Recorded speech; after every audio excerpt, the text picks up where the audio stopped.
They won. Sometimes the most terrifying and tragic secrets are hiding in plain sight, captured on cameras we never look at, buried in places we pass by every single day, or locked inside objects we would never think to open. Today, we are going to dive deep into 3 incredibly chilling cases where the truth was eventually uncovered, but only after a series of bizarre, unexpected, and haunting events. These are stories about ordinary people whose lives took sudden, drastic turns, and the strange clues that finally brought their secrets to light. Our first story begins on a cool autumn day on November 2nd, 2020, in a quiet, peaceful place called Wannsee, Belgium.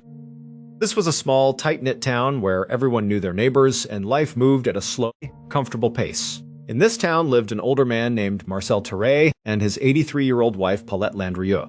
They had been married for decades, sharing a beautiful, long life together, raising their children, and eventually settling into a quiet retirement. But over the last few years, their peaceful life had become much more challenging. Paulette had been diagnosed with Alzheimer's disease. This is a progressive and heartbreaking condition that slowly destroys a person's memory, their sense of direction, and their ability to care for themselves. Because of this, Marcel had transitioned from being just her husband to her full-time caregiver. He did this gladly, out of deep and profound love for his wife, but it was an exhausting and constant job.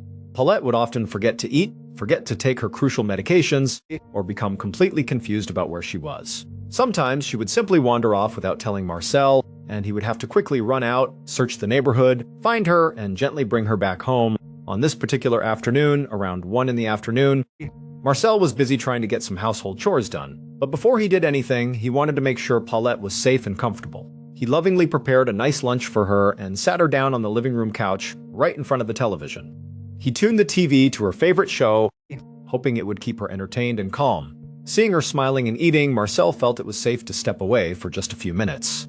He wanted to go into the backyard to hang some wet laundry on the clothesline. He picked up his empty laundry basket, stepped out the back door, and walked into the cool air. He took his time, shaking out each shirt, pegging them carefully to the line, and enjoying the quiet moment of peace. It was a simple, routine chore that took him no more than 15 minutes. When he finished, he gathered his empty basket and walked back inside the house. He expected to see his wife sitting on the couch, watching her show. But when he walked into the living room, the television was still playing, her half-eaten lunch was on the table, and the couch was completely empty. Paulette was gone. Marcel immediately began calling out his wife's name, his voice echoing through the quiet house. He walked into the kitchen, thinking she might have gone to get a glass of water, but she was not there. He checked the bedroom, the bathroom, the closets, and even the garage. The house was completely silent. At this point, a sharp knot of worry began to form in his stomach. He ran out to the front yard and looked down the quiet street, but the road was completely empty. He began knocking on his neighbors' doors, asking them if they had seen an elderly woman walking by in the last few minutes. But one by one, the neighbors shook their heads. Nobody had seen her. Marcel was now in a state of sheer panic. Given her severe Alzheimer's, Paulette could easily wander onto a busy road, get lost in the woods, or fall into a ditch without understanding how to get back. She was incredibly vulnerable, and the weather was beginning to cool down as the afternoon progressed. Realizing he could not find her on his own, Marcel picked up his phone and frantically dialed the police. Within an hour, the quiet, sleepy neighborhood of Wannsee was transformed into a chaotic search zone. The police took the report of a missing Alzheimer's patient extremely seriously. They immediately launched a massive search operation. Police helicopters buzzed overhead, using thermal imaging cameras to scan the surrounding fields and woods. Canine units were brought in, sniffing Paulette's slippers to catch her scent, and then tracking through the grass and driveways. At least half a dozen officers spread out across the neighborhood, knocking on every single door, talking to residents, and looking for any residential security cameras that might have captured her direction of travel. Marcel stood on his front porch, watching the searchlights and listening to the sirens. He was terrified, but he also felt a glimmer of hope. He believed that with such a massive search effort, they would surely find his wife and bring her home safely. But as the hours ticked by, the sun began to set, and the cold night air rolled in, there was still absolutely no sign of Paulette. The search party kept looking late into the night, but they found nothing. No clothing, no footprints, no clues. As the days turned into weeks, the intense search began to slow down. The police kept investigating, but they had absolutely no leads. Weeks eventually turned into months, and months turned into 2 full years. 2 years of painful, agonizing silence. By this point, Marcel had resigned himself to a heartbreaking reality. He believed that he would likely live out the rest of his days without ever knowing what had happened to his beloved wife. He had to live in that quiet house, staring at her empty chair, tormented by the mystery of her disappearance. But then, in early October of 2022, 2 years after Paulette vanished, one of Marcel's neighbors was sitting at home on their computer. They were just passing the time scrolling through the internet when they decided to look at Google Maps. Specifically, they decided to look at the Google Street View of their own neighborhood. For those who do not know, Google Street View is a feature that allows users to see 360-degree photographic views of streets all over the world. To create these images, Google sends out special cars equipped with massive multi-directional cameras mounted on their roofs. These cars drive down public roads, constantly taking panoramic photos of everything around them. As the neighbor was clicking through the virtual streets of Wannsee, they zoomed in on the road right outside Marcel and Paulette's house. And suddenly they froze. Their heart began to hammer in their chest.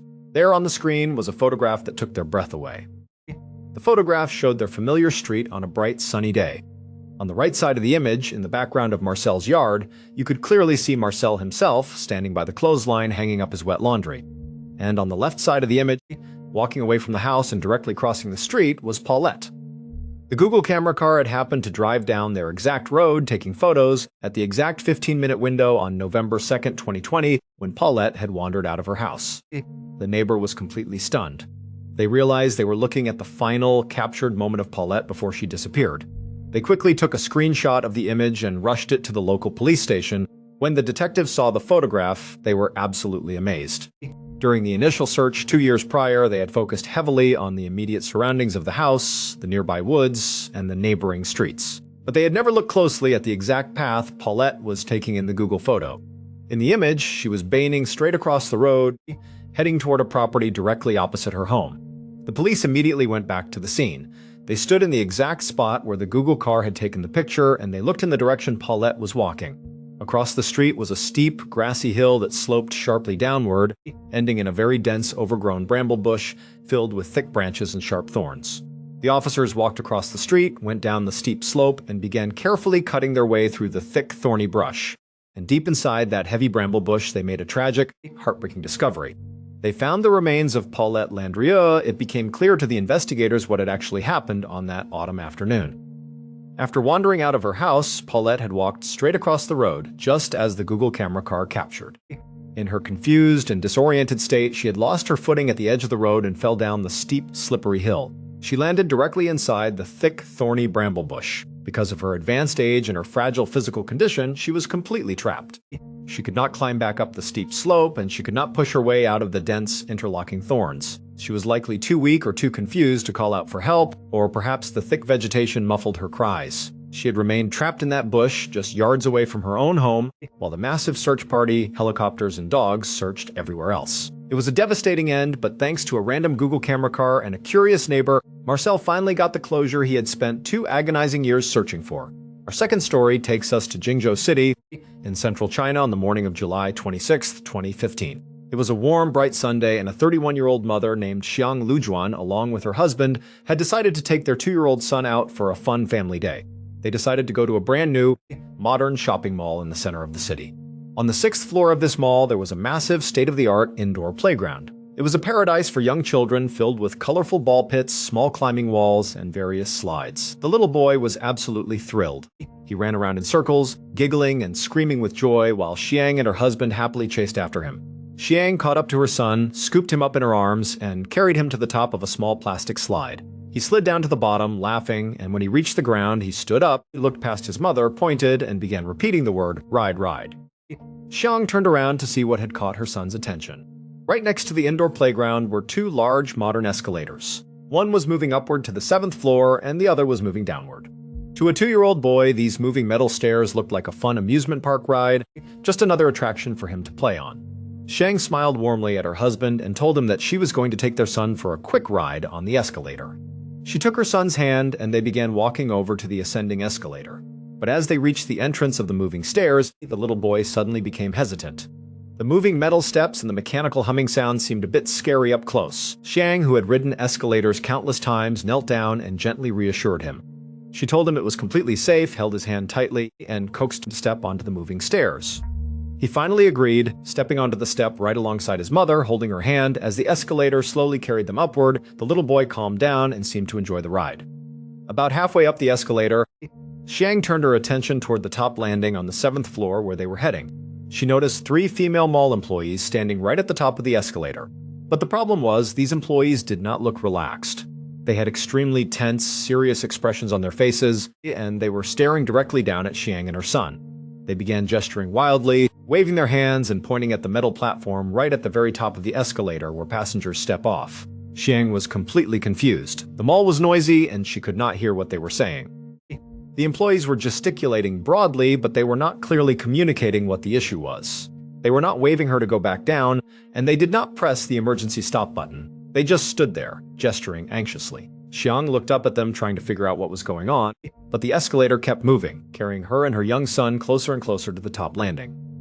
Finally, they reached the top of the stairs, and Xiang stepped off onto the metal landing platform. And in that split second, she suddenly understood what the employees were gesturing about. But by then, it was already too late. Down on the 6th floor, Xiang's husband was still waiting by the playground watching his family. Suddenly, he heard the sharp, terrifying sound of his wife and son screaming from the top of the escalator.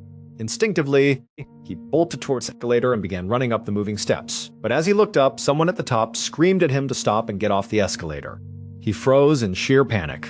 Right then, one of the mall employees came running down the opposite, descending escalator, carrying his 2-year-old son. The employee, who was pale and visibly shaking in shock, handed the crying boy to the husband. She shook her head in horror, unable to speak. The husband looked up, but his wife was nowhere to be seen. It would turn out that earlier that morning, the mall employees had discovered a major defect with the metal landing platform at the top of the escalator on the 7th floor. The metal plate, which covers the internal machinery, was loose and completely unstable. But instead of immediately shutting down the escalator, blocking it off with warning signs, and calling for an emergency repair, the employees had simply allowed the escalator to continue running. They had stationed themselves at the top to warn people. But when Xiang and her son boarded, the employees failed to communicate the extreme danger. When Xiang stepped off the escalator onto the metal plate, her weight caused the unstable panel to immediately cave in. Beneath that panel was the heavy, rotating machinery of the escalator, filled with massive, moving metal gears and sharp teeth. As the plate collapsed, Xiang began to fall into the rotating gears. In her final, agonizing moments of life, as she was being pulled down into the machinery, she did not try to save herself. Instead, she used her remaining strength to lift her 2-year-old son high above her head and thrust him forward into the arms of the nearby mall employees, who grabbed him and pulled him to safety. But Xiang was dragged down into the gears and killed. The horrific incident was captured on the mall's security cameras, and the footage quickly spread, sparking nationwide grief and outrage over the extreme safety failures. A full-scale government investigation followed, identifying massive safety violations by both the company that manufactured the escalator and the mall management. 2 people were ultimately arrested and criminally charged in connection with Xiang's death. The mall reportedly offered a financial settlement to her family, though the details were kept private. Xiang's final heroic act saved her son's life, but it left a family completely shattered by a senseless tragedy that could have been easily avoided. Our third and most disturbing story takes us to Bradenton, Florida, a small, humid city located just south of Tampa. It was a warm morning in November of 1997. A police captain named Jeffrey Lewis, along with his partner, was driving their patrol car near the Manatee River. Just a few minutes earlier, the Bradenton Police Department had received a frantic, breathless call from a local citizen. The man had been walking along the sandy shoreline of the river when he spotted something highly suspicious and deeply disturbing washed up in the wet sand. Captain Lewis and his partner pulled their squad car over near the riverbank and got out to investigate. As soon as they stepped onto the sand, the man who had called the police saw them and quickly waved them down. He was standing several yards away, pointing down at something in the wet sand. Captain Lewis and his partner walked over, and before they even spoke to the man, they looked down at what he was pointing at. Right away, they understood why the man was so terrified. Sitting there on the sand, being lapped by the river waves, was a severed human hand. Captain Lewis's first thought was that they were dealing with a tragic wildlife accident. The Manatee River was known to be inhabited by large, aggressive alligators. Despite warnings, people occasionally went swimming in the river, and attacks did happen. Lewis wondered if a swimmer had been attacked by an alligator and lost their hand. But when he knelt down to examine the hand more closely, he realized that was highly unlikely. If an alligator had torn the hand off, the wound would be jagged, shredded, and extremely messy. But this hand had been removed with almost surgical precision. The cut was incredibly neat and clean, as if a trained professional had carefully amputated it. This signaled to Captain Lewis that this was not an animal attack. It was a murder. Someone had killed a human being, carefully cut up their body, and disposed of the pieces in the river. This hand had somehow detached and washed ashore. Captain Lewis ordered his partner to call for backup and a forensics team.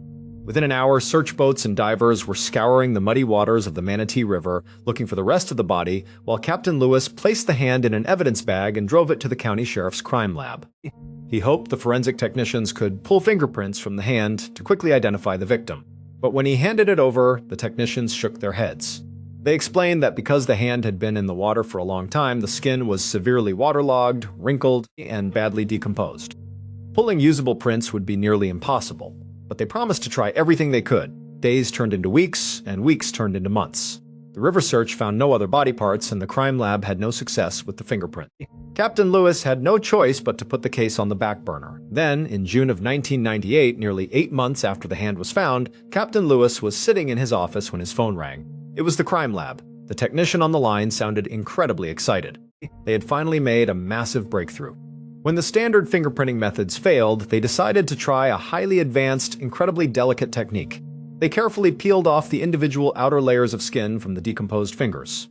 By flattening these thin layers of skin and piecing them back together like a puzzle, they were able to reconstruct a clean, clear fingerprint.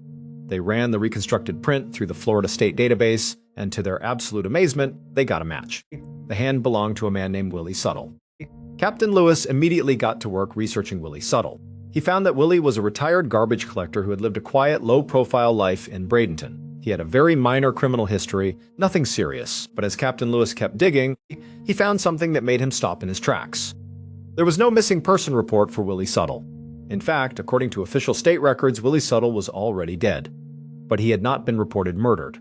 Captain Lewis found Willie's official death certificate, and it stated that Willie had died of natural causes 5 months before his severed hand washed up on the riverbank.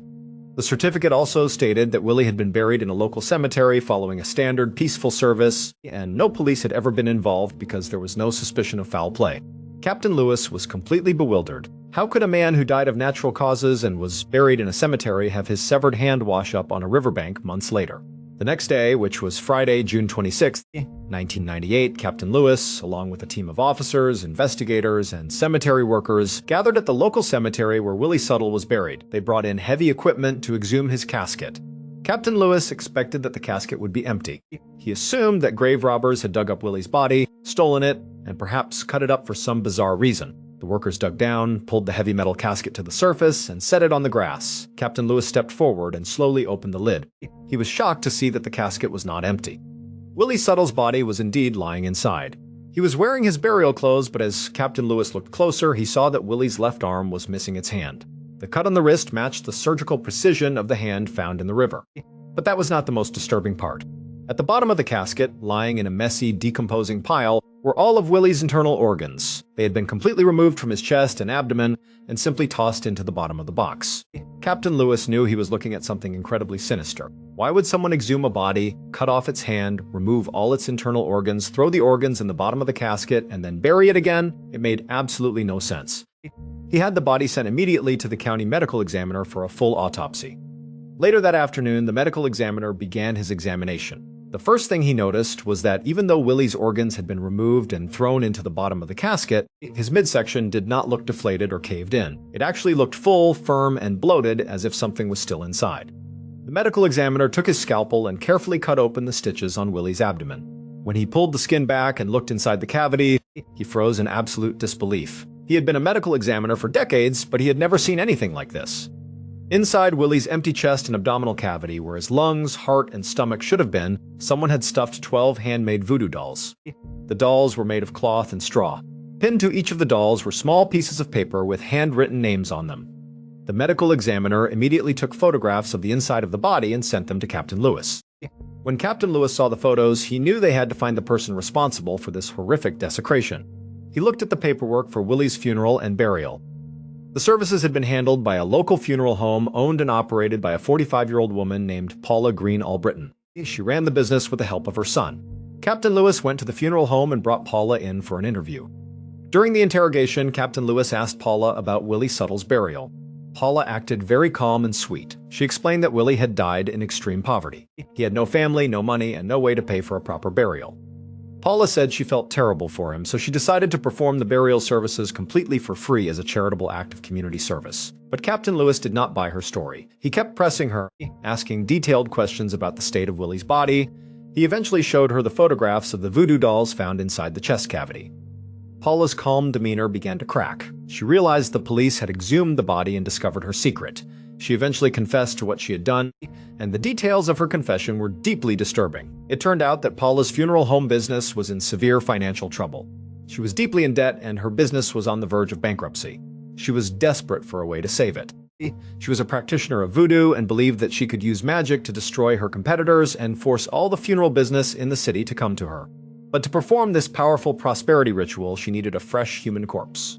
When Willie Suttle died of natural causes and had no family to claim him, Paula saw her opportunity. She offered to bury him for free so she could get her hands on his body. Once she and her son had the body in their prep room, they began the ritual. Her son used a surgical saw to carefully cut off Willie's left hand. Then they sliced open his chest and abdomen, pulled out all of his internal organs, and tossed them to the side. Paula had created 12 voodoo dolls, each representing one of the other competing funeral homes in the local area. She wrote the names of these competing businesses on slips of paper and pinned them to the dolls. She then stuffed the 12 dolls deep inside Willie's empty body cavity and stitched him back up. She threw his loose organs into the bottom of the casket, placed his stuffed body on top, and buried him. But they still had the severed left hand. According to the ritual, the hand had to be disposed of in moving water to wash away the strength of her competitors. Paula put the hand in a plastic bag, added some heavy weights to keep it submerged, and had her son throw it into the Manatee River. She truly believed that this dark ritual would cause her competitors to suffer terrible tragedies, forcing them to close down, which would leave her funeral home as the only business in town. She thought she had committed the perfect crime, but she had made one critical mistake. The plastic bag she used to sink the hand eventually tore open, and the gases from the decomposing hand caused it to float to the surface and wash ashore, where it was spotted by the walker. 2 days after her interview, police arrested Paula Green Albritton and her son. In 1999, they went to trial. They were charged with the severe desecration of a human corpse. Both were found guilty. Paula's son was sentenced to serve 1 year in prison. But the story took a highly controversial and frustrating turn for Captain Lewis and the prosecutors. Shortly after the trial, Paula's defense team filed an appeal. They argued that during her initial interrogation, the police detectives had made a critical error. The detectives had told Paula that she could not be prosecuted if the ritual was part of a recognized religious practice, suggesting she was protected under the United States Constitution's freedom of religion. Believing she was safe, Paula had openly confessed, stating that she practiced voodoo and that the ritual was a sacred part of her religious beliefs. The appeals court reviewed the case and ruled that the detectives had misled her during the interrogation, making her confession involuntary and inadmissible in court.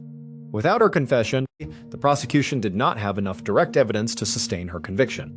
Paula's conviction was overturned and she walked free. She never served time for the horrific desecration of Willie Suttle's body. These 3 stories, as different as they are, all leave us with a lingering, haunting sense of unease. They remind us of how incredibly fragile our lives are and how easily a routine day can turn into a tragedy. In the case of Paulette Landrieu, a loving husband was left in agony for 2 years, only for a random internet map to reveal that his wife was just yards away, trapped in the thorns. In the case of Xiang Liu Juan, a mother's ultimate sacrifice saved her young son, but exposed a shocking level of negligence in a place built for family joy. And in the bizarre case of Willie Suttle, a man who passed away in quiet poverty was used as a pawn in a dark, desperate attempt to gain business success, leaving behind a chilling mystery that ended with no true justice. These cases show us that sometimes the answers we seek are closer than we think, but the truths they reveal are far more disturbing than we could ever imagine. Thank you so much for watching. Short, an 83-year-old woman vanished without a trace, and the clue that solved the mystery was hiding on Google Maps. In 2020, Paulette Landrieu, who suffered from Alzheimer's, disappeared from her home in Belgium. Police searched everywhere. Helicopters. K-9 units. Neighbors, nothing. Some feared she had been abducted. Then, 2 years later, a neighbor spotted something chilling on Google Street View. A photo taken the day she vanished showed Paulette walking away from her home, while her husband unknowingly hung laundry in the backyard. Detectives followed her path. The truth was devastating. Her remains were found hidden in thick brush just across the road. How did an entire search team miss her for 2 years? The full story is on the channel. Tab 1. On January 1st of 2015, a family in South Yorkshire, England, gathered at a local restaurant for their annual New Year Day lunch. This was a long-standing tradition for them, a time to come together after the holidays, share a warm meal, and talk about their hopes and plans for the upcoming year. But on this particular afternoon, there was one member of the family who was noticeably missing. His name was Stephen Winfrey. Stephen was 50 years old, he was unemployed, and he was a divorced father of 2. In recent years, Stephen had fallen into a very deep, dark depression. He struggled to find motivation, and he often isolated himself from the people who cared about him the most. Because of this, when the family noticed his empty chair at the restaurant, they immediately felt a wave of anxiety. They tried calling his mobile phone, but it just rang and rang before going straight to voicemail. At this point, the family started to panic. Given Stephen's fragile mental state and his history with depression, their minds immediately jumped to the worst possible conclusion. They began to worry that he might have done something to harm himself, but then Stephen's sister, Nadine, who was sitting at the table, stepped in to calm everyone down. She reassured the rest of the family that there was no need to panic just yet. She explained that she had actually spoken to Stephen the night before, on New Year's Eve, and he had been in incredibly great spirits. During their conversation, Stephen told her that his plan for the next morning was to wake up early and go rabbit hunting in a nearby forested park. After he finished hunting, he was going to head straight over to the restaurant to join them for lunch. Nadine knew that her brother had recently taken a real liking to rabbit hunting. It was one of the very few hobbies that actually brought him genuine joy and made him smile. So, she told the family that she would bet anything he had simply lost track of time out in the woods. She suggested that he was probably just running late and would show up at any minute, or perhaps he would miss the lunch entirely, but at least he was out there doing something that made him truly happy. Hearing this, the family felt a sense of relief. They decided to trust Nadine's instincts. They sat down, ordered their food, and began to eat. Throughout the entire meal, people kept glancing over at the front door of the restaurant, expecting to see Stephen walk through the entrance with a big smile on his face, offering some excuse for being late. But as the lunch came to an end and the plates were cleared away, Stephen still had not arrived. As the family gathered their coats and prepared to leave the restaurant to head back to their respective homes, they talked about the situation once more. They agreed that Stephen was likely fine, just deeply engrossed in his hunting, and they decided the best thing to do was to go home and wait for him to make contact on his own terms. So, they all went their separate ways. But by the following morning, which was January 2nd, the worry returned. The family members began calling and texting each other, only to discover that still, absolutely no one had seen or heard from Stephen. He had not returned to his home and his phone was still going straight to voicemail. At this point, they knew deep down that something was seriously wrong. They contacted the local police and officially reported Stephen Winfrey as a missing person. The police began gathering information and were preparing to launch a search party in the area. But before they could even get their search teams fully organized, they received a sudden phone call. Stephen had been found, but unfortunately it was not the news the family had been praying for. Although the exact minute-by-minute details of what happened to Stephen out in those woods may never be fully understood, the police were able to piece together a highly detailed and incredibly tragic theory based on the physical evidence at the scene. On New Year Day, early in the morning, Stephen had indeed gone out to the nearby forested park to do some rabbit hunting, just like he had told his sister he would. He had brought along his dog and a few of his ferrets. The specific way Stephen hunted rabbits involved a traditional method. He would locate various rabbit holes in the ground, and then he would release his ferrets into these openings. Ferrets are natural predators of rabbits, and they are incredibly agile underground. Once inside the tunnels, the ferrets would run through the network of holes, chasing the rabbits and forcing them to flee out into the open. Stephen would stand back at a distance, holding his rifle, waiting patiently for the rabbits to bolt out of their holes. The moment a rabbit emerged, Stephen would raise his rifle and shoot, and then his dog would run over, retrieve the rabbit, and bring it back to him. According to the police investigation, Stephen had been doing this all morning with a fair amount of success. But at some point during the hunt, something went wrong. The police believe that either one of Stephen's ferrets got stuck deep inside a rabbit hole, or perhaps a rabbit had become wedged in the opening, blocking the path. Whatever the case was, Stephen decided he needed to take a closer look inside one of these rabbit holes. He walked over to the opening, but because it was dark and narrow, he could not see anything from a standing or crouching position. So, Stephen got down on his hands and knees on the cold, damp ground. He leaned forward and decided to stick his head directly into the opening of the rabbit hole to peer inside. The problem was that the entrance to this rabbit hole was extremely narrow, and the ground was tightly packed. Once Stephen forced his head inside the opening, his head became tightly wedged. When he tried to pull himself backward, he realized with horror that he was stuck. He could not get his head out. The physical evidence left behind at the scene painted a terrifying picture of what happened next. All around the outside of the hole, the police found deep, frantic divots in the dirt. These divots had been dug by Stephen's bare hands.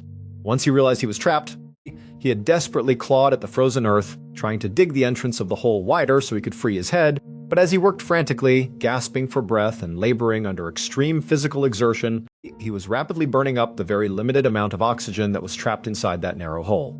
Very quickly, the air began to run out. As Stephen struggled to breathe, the panic must have intensified. Realizing that digging with his hands was not working fast enough and that he was starting to suffocate, Stephen abandoned that approach. He began to violently contort his body on the outside of the hole. He twisted and turned his torso and legs at incredibly extreme angles, trying to use the weight and leverage of his entire body to pop his head free from the earth, even if it meant breaking his own neck in the process. But no matter how hard he struggled, the packed earth would not give way.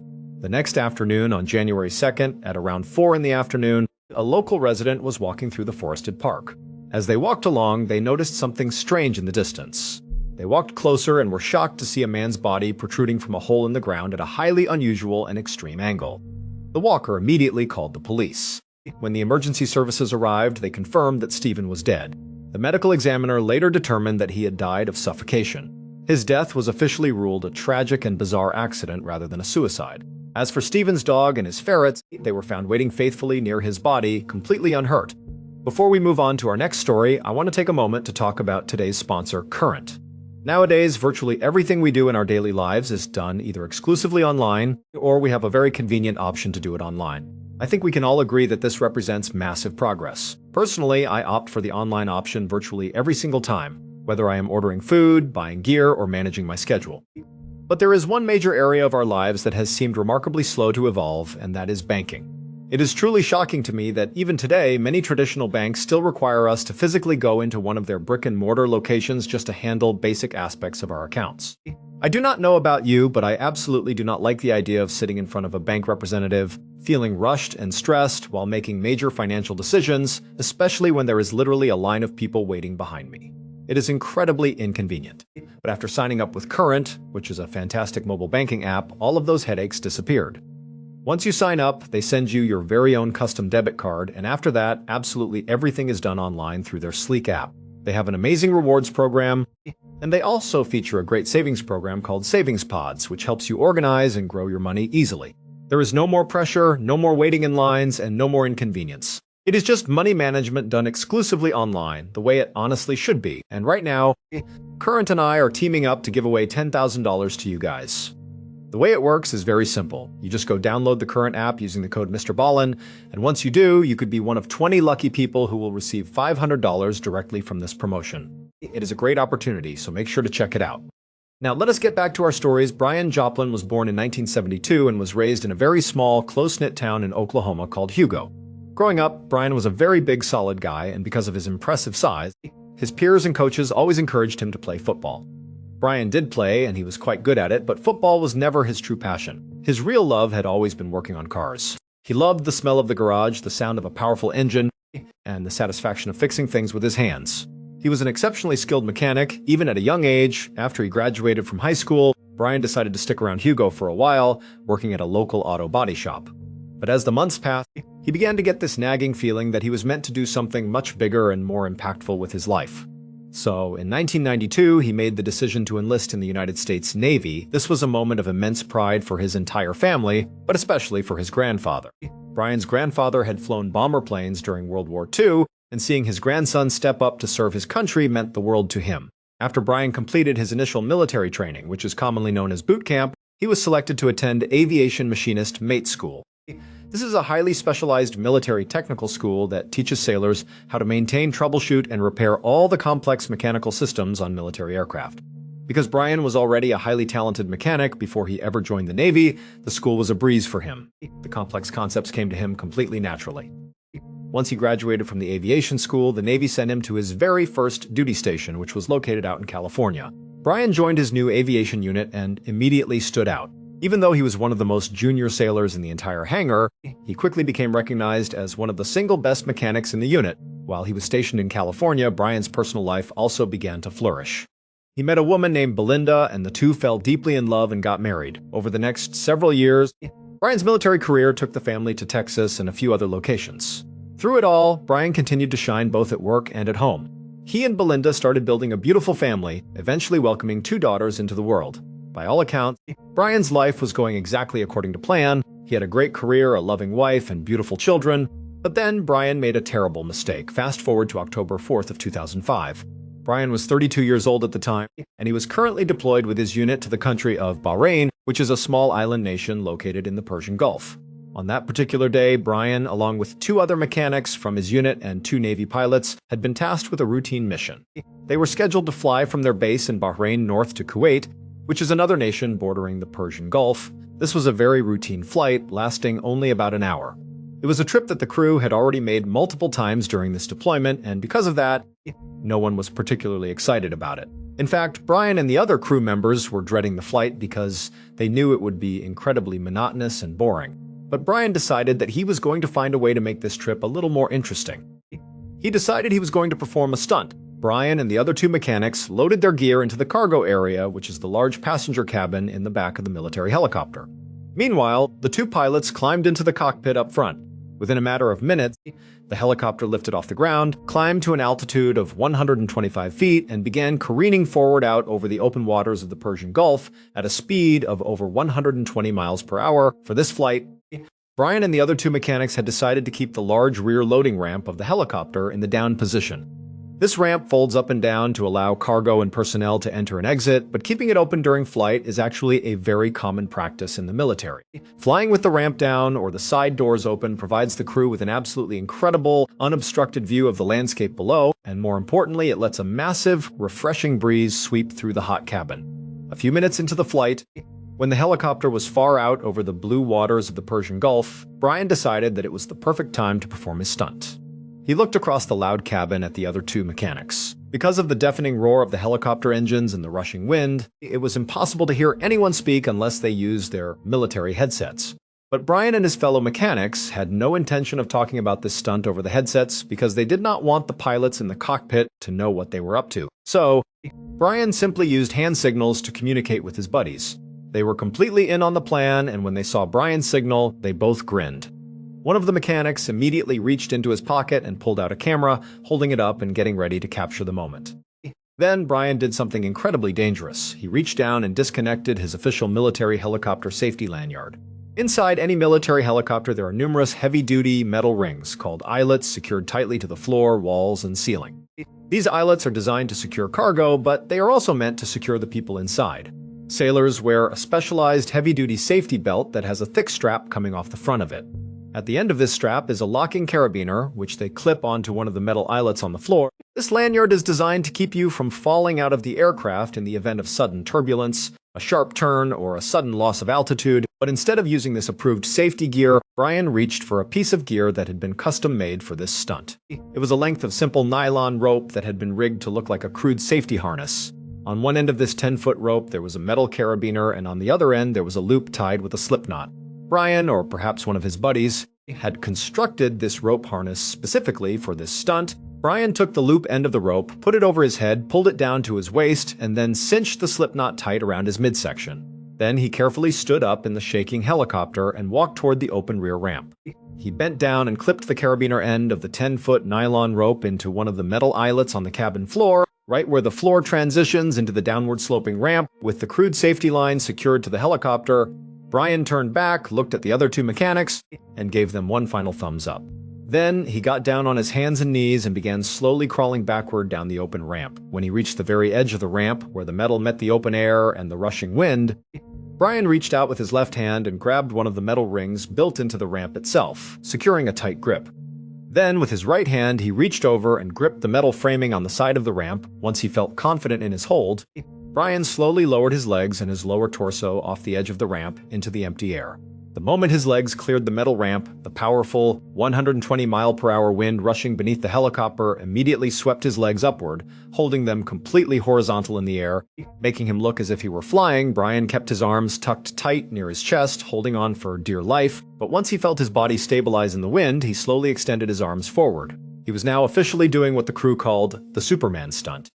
The moment Brian was in this horizontal flying position, the mechanic with the camera leaned forward and began snapping photos of him hanging off the back of the aircraft. Brian knew he was getting his picture taken, and he braced himself against the incredible force of the wind, holding on as tight as he possibly could. After a few moments, the photos were done, and the mechanic gave Brian a thumbs-up signal to let him know he could come back inside. Brian began trying to pull his body back up onto the metal ramp. But as he tried to pull himself against the relentless force of the wind, his hands slipped the instant he lost his grip. The 120-mile-per-hour wind violently whipped his body backward, away from the helicopter. The only thing that prevented him from instantly plummeting to the water below was the crude nylon rope tied around his waist. Brian desperately tried to reach out and grab the ramp again, but the wind had pushed him too far away, and he was now dangling helplessly behind the helicopter.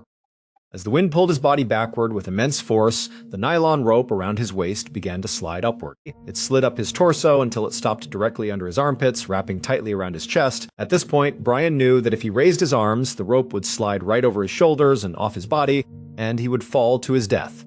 So he kept his arms pinned tightly to his sides, trying to keep the rope in place. But because the rope had been tied with a slip knot, the massive drag of the wind pulling his body away from the helicopter caused the knot to tighten. The rope squeezed his chest tighter and tighter, compressing his lungs and making it completely impossible for him to draw a breath. Within seconds, the lack of oxygen caused Brian to lose consciousness. The moment Brian passed out, his entire body went completely limp. His arms, which had been pinned to his sides to hold the rope in place, fell away and went loose. With nothing holding the rope down, the powerful wind whipped his limp arms over his head, and the nylon loop instantly slid up over his shoulders, off his head, and completely off his body. Brian Joplin fell 125 feet through the air, crashing into the Persian Gulf below, where he died. Following a thorough military investigation into the tragedy, at least 8 service members were disciplined and punished for their involvement in the incident, including the 2 mechanics who had watched and photographed the stunt. However, the exact details of their punishments were never made public. In the late 1860s, a group of rugged American explorers emerged from the deep wilderness of Wyoming and went straight to a local newspaper office. They claimed they had discovered an absolutely otherworldly, magical place, and they wanted to share their story with the world. The newspaper editors sat down with their notepads, and the explorers began describing this unbelievable landscape. They said they had found a massive wilderness, and right in the middle of it, there were giant, boiling lakes that were colored neon green, bright yellow, and deep red. They claimed that some of these lakes would violently shoot columns of boiling water high into the sky, and they described breathtaking waterfalls, majestic snow-capped mountains, and massive herds of bison, elk, wolves, and bears roaming completely free. The newspaper editors listened to this incredible description, took down all the notes, and then politely told the explorers that they were sorry, but their newspaper did not publish science fiction. But as we know today, those explorers were not lying. They were describing an area that would eventually become Yellowstone National Park. Yellowstone is a massive expanse of protected wilderness that sits directly on top of an active supervolcano. Those boiling neon-colored lakes are very real, and they are known as geothermal hot springs. They are the direct result of groundwater flowing deep beneath the earth and making contact with massive underground magma chambers, heating the water to extreme temperatures. Today, Yellowstone is one of the most popular tourist destinations in the world, drawing millions of visitors every single year. Because of this massive influx of tourists, the park has to employ hundreds of workers year-round to keep everything running smoothly. Many of these seasonal employees are young college students who travel from all over the country to work there for the summer. To make things easier for these young workers, the park offers them very low-cost or even free housing inside the park. These are essentially dormitory-style buildings spaced out across the park, allowing the employees to live right on site near their workstations. In the summer of 2000, a 20-year-old college student named Sarah Helfers was working as a seasonal employee at Yellowstone, and she was staying in one of these employee dormitories. One afternoon, Sarah was relaxing in her room on her day off when she heard a knock on her door. She opened it to find a group of her fellow summer employees standing in the hallway. They told her that they were planning to go swimming in a nearby river, and they asked if she wanted to come along. Sarah did not have any other plans, so she happily agreed. She put on her bathing suit, grabbed a towel, packed some snacks, and joined the group. They piled into a couple of cars and drove over to a dirt parking lot that sat right on the edge of a dense, expansive forest. They parked their cars, got out, and located a trailhead that led directly into the thick trees. The group walked along this forest trail for a while until the path finally cleared, bringing them out onto the banks of a beautiful river known as the Firehole River. The river got its unique name because during certain times the surface of the water would steam, giving the distinct impression that the river was actually on fire. The reason for this steam was that some of the water feeding into the Firehole River passed near the underground magma chambers, warming the river up. Unlike the boiling hot springs, however, this river was only mildly warm, making it completely safe and incredibly comfortable for swimming. Sarah and her friends walked down to the edge of the water and jumped in. They had an absolutely fantastic afternoon, swimming around, splashing each other, and playing games. They had originally planned to only stay for a couple of hours, but they were having so much fun that they completely lost track of time. Before they knew it, the sun had fully set, and darkness had completely blanketed the area. They finally climbed out of the river and began drying off with their towels, but they quickly realized they had a serious problem. Because they had not planned on staying past sunset, absolutely no one had brought a flashlight. To get back to their cars in the dirt lot, they would have to walk back through the dense forest trail. But without any light, the forest was pitch black, making it incredibly easy to trip, get lost, or run into some of the large, dangerous wildlife that roamed the park at night. The group debated what to do. Eventually, about half of the group decided that they would just run down the forest trail as fast as they could, hoping to reach the cars quickly and assuming they would be fine. But the other half of the group was too nervous about entering the dark woods. They decided to look for an alternative route that would skirt around the edge of the forest, allowing them to use the natural light of the moon to guide their way. This second group consisted of Sarah Helfers and two 18-year-old boys named Lance Bucci and Tyler Montague. Sarah, Lance, and Tyler stood on the riverbank and watched the first group run into the dark forest and disappear. Then, the three of them turned to the right and began walking downstream, keeping the dark line of the forest on their left and the open river on their right. They walked for a while, and eventually, they noticed that the tree line on their left seemed to be thinning out. They saw this as an opportunity to cut to the left and make a straight path toward where they believed the parking lot was located. They made the turn and began walking across a massive open field. The terrain was flat and relatively easy to navigate, with only a few scattered trees. The moonlight was bright, providing them with great visibility, and they felt incredibly relieved that they had chosen this safer, easier path. But as they continued walking, they noticed a series of small, narrow streams cutting across the field ahead of them. They reached the first stream, which was very narrow, and they easily jumped right over it. A short distance later, they encountered a second stream, which was also small, and they jumped over that one with no trouble at all. Then they came to a third stream. This one was still relatively small, but it was noticeably wider than the first two they had crossed. If they miscalculated their jump, they risked landing right in the water. This would not have been a massive tragedy as they were already damp from swimming, but they still wanted to avoid getting soaked again. They considered walking along the edge of the stream to find a narrower spot to cross, but they estimated that they were only about 100 or 200 feet away from the parking lot. They could not see the cars yet, but they knew they were extremely close, and they did not want to wander farther away just to find a crossing. So they decided they would just jump over it together. They figured that if they fell in, and it would not be a big deal. The three of them backed up a few feet from the edge of the stream to give themselves some running room. They lined up side by side, reached out, and tightly grabbed each other's hands. On the count of 3, they ran forward and leaped together across the dark water. They managed to clear the span of the water, and all three of them landed on the far bank. But the ground where they landed was made of loose, soft, muddy soil. The moment their feet hit the bank, the ground crumbled beneath them, causing them to lose their footing and slip backward. All three of them fell backward, directly into the dark stream. In the dim moonlight, this stream had looked identical to the other safe, cool streams they had just crossed. But this particular stream was not normal water. It was actually the direct runoff channel from a nearby geothermal hot spring. The water in this stream was a staggering 178 degrees Fahrenheit, which is practically boiling. Furthermore, while the stream looked shallow, it was actually a deep 10-foot channel. The moment the three teenagers hit the scalding water, they let out blood-curdling screams of pure agony. The first group of friends, who had successfully run through the forest trail, were waiting by the cars in the parking lot when they heard the terrifying screams echoing across the field. They immediately turned and ran full speed in the direction of the noise.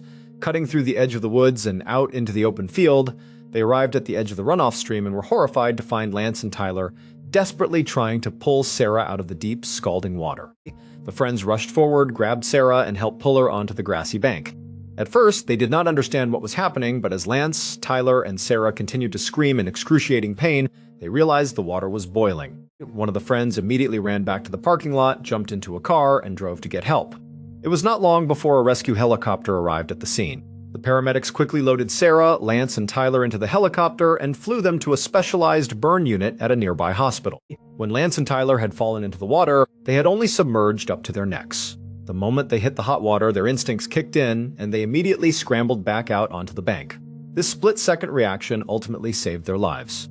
However, they still suffered severe, life-altering burns over nearly their entire bodies. They had to undergo dozens of painful skin graft surgeries, spend years in intensive physical rehabilitation, and face astronomical medical bills. They survived, but their lives were changed forever. Sarah, however, was not as fortunate. When she fell backward into the deep stream, she had completely submerged. Her head, her face, and her entire body went under the scalding water, and she was unable to get herself out as quickly as the boys. She remained trapped in the boiling runoff for much longer. When she arrived at the hospital, she was surprisingly conscious and able to talk, but the doctors quickly realized the devastating severity of her injuries. In medicine, a third-degree burn is also known as a full-thickness burn. This means that the heat has completely destroyed the outer layer of skin, as well as the deeper layers of tissue beneath it. This includes the destruction of the vital cells that are responsible for regenerating and growing new skin. Because of this, third-degree burns cannot heal on their own. The only way to treat them is through a skin graft, which is essentially a skin transplant where doctors harvest healthy, unburned skin from other parts of the patient's body and surgically place it over the burned areas. But when the surgeons examined Sarah, they discovered that she had suffered severe third-degree burns over 100% of her body. There was not a single patch of healthy, unburned skin left on her entire body to use for a graft. Her body was completely devastated by the extreme heat. Despite the medical team's desperate, around-the-clock efforts to stabilize her, Sarah Helfers passed away 15 hours after arriving at the hospital. A year after the tragedy, Lance Bucci's family filed a lawsuit against the National Park Service. They argued that the park had been negligent by failing to put up warning signs or barriers near that specific hot spring runoff stream to warn visitors of the extreme danger. However, a judge ultimately dismissed the lawsuit.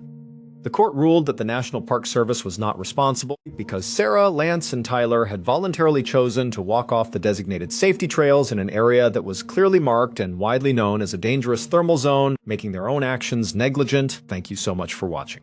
Let me know what you thought of today's episode in the comments. And remember, we have a whole playlist of true crime episodes ready for you to binge right now. Until next time. See ya. On New Year's Day, Stephen Winfrey vanished before a family lunch in South Yorkshire. His relatives feared the worst, but his sister said he was only rabbit hunting in the woods, a hobby that had finally made him happy again. The next day, a walker found something horrifying, Stephen's body sticking out of a narrow rabbit hole. At first, no suspect made sense. Then investigators saw the claw marks in the frozen dirt. The twist? Stephen had trapped his own head while trying to look inside the hole, suffocating as his dog and ferrets waited nearby. A bizarre accident, but the full story is even darker. Visit the channel to watch more mysterious cases. In New York City on the afternoon of December 3, 2012, there was a chilly and gloomy atmosphere prevalent throughout the city. The 49th Street subway station was just as busy as the streets of Manhattan below it, despite the fact that the world above was bustling with activity. At any given time, it is a whirlwind of tourists, commuters, and locals who are all just trying to get to where they are going, despite the fact that it is a major hub that is less than a stone's throw away from the bright lights and chaos of Times Square. People are hurrying along with their heads bowed, music playing in their ears, and doing their best to believe that they are living in their own unique little bubble. A photographer who works independently and goes by the name R, this particular afternoon we set out on our journey. He was making his way down the stairs in order to enter this underground world. Umar Abbasi was getting ready to enter. At the precise moment when he was about to depart for his residence, he had just finished a photo shoot. On that particular day, he went through the motions of city life, just like thousands of other people did all over the city. In order to finish his journey, he went to the turnstiles after purchasing a ticket at one of the large kiosks made of metal. This allowed him to complete his journey.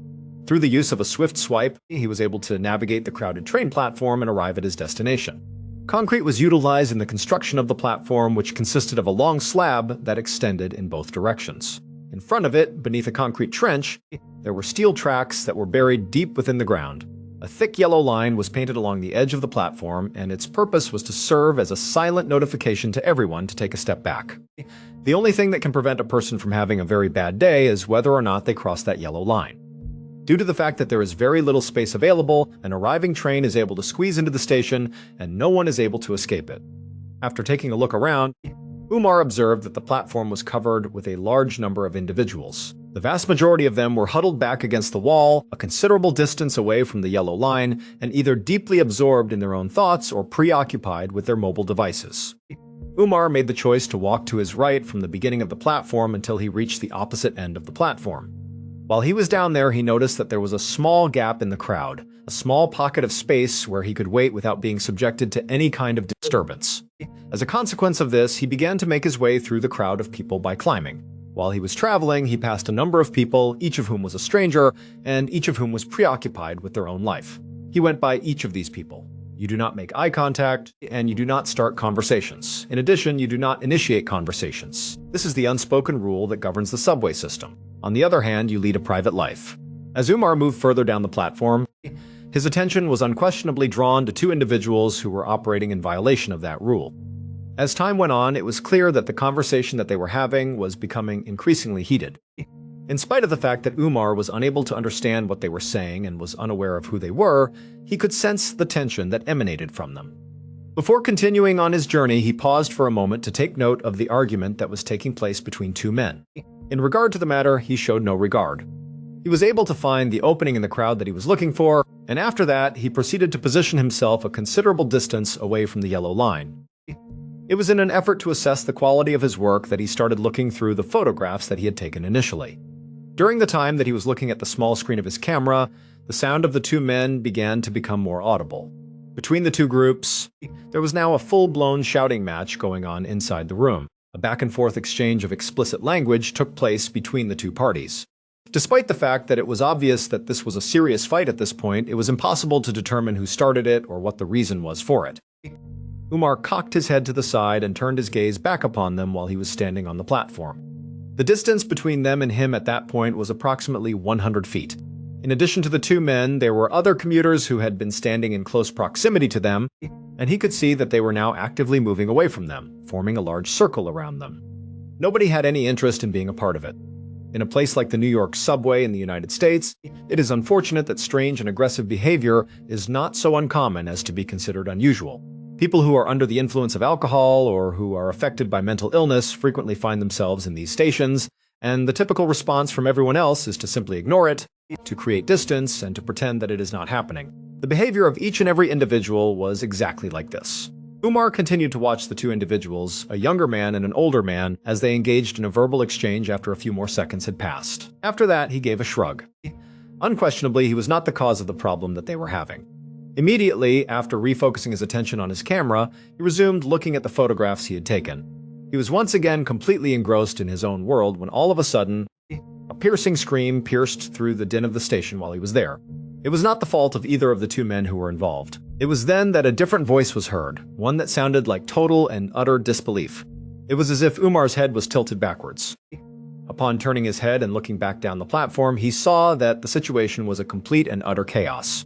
Rather than simply moving away from the two men, an increasing number of people were fleeing rather than simply moving away from them. They dispersed themselves and scattered into different directions in an effort to get away from whatever had just taken place. Umar's first thought was that the two men must have started punching each other out of necessity. This was the first thing that came to his mind. The crowd, on the other hand, moved aside for a brief moment at that precise moment, and he noticed a woman pointing with her finger pointing directly down at the train tracks after the crowd had moved aside. Umar followed her gaze as she looked down toward the ground, which was located beyond the edge of the platform. It was discovered that a man who had been involved in the argument was lying on his back on the railings that were made of gravel and steel composite. The more senior gentleman was the one of them. Umar was unable to even begin to fully process what he was seeing anymore as soon as his eyes were drawn to the dark and gaping mouth of the tunnel further down the track. He was unable to even begin to comprehend what he was seeing. The darkness that had been there was suddenly broken by the appearance of two headlights that were both brilliant and penetrating. Arriving on the scene was a train. In addition to that, it was getting closer and closer at a rapid pace. Instinct was the one that determined the outcome. As soon as Umar caught sight of the individual on the tracks, he started running down the platform in the direction of the individual. At the same time that he was running down the street, he fumbled with his camera and turned on the flash. At the same time that he was holding it up, he pointed it in the direction of the approaching train and simultaneously pressed the shutter button. A sudden flash of light can be seen. It was his hope that the sudden bursts of light would attract the attention of the train operator, that it would be a universal signal for an emergency, and that it would be a reason to slam on the brakes. He was hoping that the train operator would notice the sudden bursts of light. The individual who was standing on the tracks began to move while Umar was running and flashing his camera. Umar was doing both of these things simultaneously. Although he made an effort to stand up, he had a difficult time doing so. It was clear to Umar that he was going through a challenging period of his life. After everything was said and done, he was able to pull himself up, turn around, and make a beeline for the edge of the platform. In an effort to pull himself up and haul his body out of the trench, he was able to get his hands on the concrete lip and pull himself up. He was able to pull himself up, but he was not successful in achieving his goal. There was no indication that he was having any difficulties with either his strength or his coordination. He was aware that he was still a significant distance away from the target, despite the fact that the more he ran, the closer he got to it. It was doubtful that his arrival would arrive in a timely manner to be of assistance. When he saw the man on the tracks let go of the platform, he watched in horror as he seemed to come to the realization that there was no chance for him to survive. When he stood up, he turned his body around so that he was facing the train, which was now only a few feet away from him. There was a terrifying pause in the conversation, as if he had accepted the fact that something was going to take place even though he had not spoken. This resulted in Umar coming to a complete stop. It was the only thing he could do. In spite of the screech of its brakes, the train was unable to come to a stop in time because it was traveling at an excessively high speed and was of an excessively large size. Within a few seconds, it managed to seize hold of the individual. In an instant, he disappeared without a trace. The platform was the source of screams and shouts of ecstatic laughter that could be heard. Kisak Khan, who was 58 years old at the time of his death, was the person who was fatally ill. When the police and the paramedics finally arrived at the scene, it was a scene of complete and utter chaos, to say the least. After they had secured the area, they started taking statements from the people there. Naeem Davis, who was 30 years old, and the other man who was involved in the fight, was still present on the platform at the time of the incident. Instantaneously, he was taken into custody without any delay. Davis confessed to the investigators that he had in fact been fighting with Han and that he had in fact pushed him while they were visiting at the station. Davis also admitted that he had pushed Han, however, he insisted that it was done in self-defense and that it was justified. He was the one who asserted that Han had been the one who had been hostile and that he had been attempting to get away from Han at the time. On the other hand, the authorities did not consider that account to be particularly credible. It appeared to be an extreme measure to force a man onto active subway tracks, regardless of the motivation behind the act that was being committed. With regard to Naeem Davis, the charge that has been brought against him is that of second-degree murder. As he waited for his trial in a jail cell on Rikers Island, which is located on the island of New York, the story quickly spread throughout the media and became extremely popular. It was a single, devastating image that was responsible for almost entirely shaping the opinion of the general public. Umar Abbasi was not only frantically trying to signal the train with the flash of his camera, but he was also taking pictures while he was running down the platform. He was doing both of these things simultaneously. That number was in the dozens. The natural inclination of a photographer who employed themselves in a professional capacity was to do so. While Kisak Khan was in the midst of the chaos that was taking place at the time, he managed to capture the final few seconds of his life. In the immediate aftermath of the event, he delivered these photographs to the New York Post, which is the organization with which he is affiliated professionally. Kisak Khan was featured in a photograph that was printed in full color on the first page of the newspaper that was published the following day. While the headlights of the train are approaching him, he is standing on the tracks and looking over his shoulder towards the direction of the train. A look of desperation can be seen on his face. The word "doomed" was written in large, bold letters directly above the photograph. It was a single word. Undoubtedly, the picture was shocking in every way. The feeling was deep and profound. In addition to that, it was a typical case. In addition to being displayed on every television screen, this information was also displayed on every newsstand. Not only were people horrified, but they were also furious about what had happened. If someone were to force another person to die in such a manner, it is incomprehensible that they would do so. In addition, what could a photographer possibly do if they were simply standing there taking pictures rather than offering assistance to the people in need instead? Umar Abbasi was forced to contend with an onslaught of criticism that he had to endure. Even though he explained that he was too far away to physically assist and that he was using his flash to warn the train operator, many people found his actions to be inexcusable.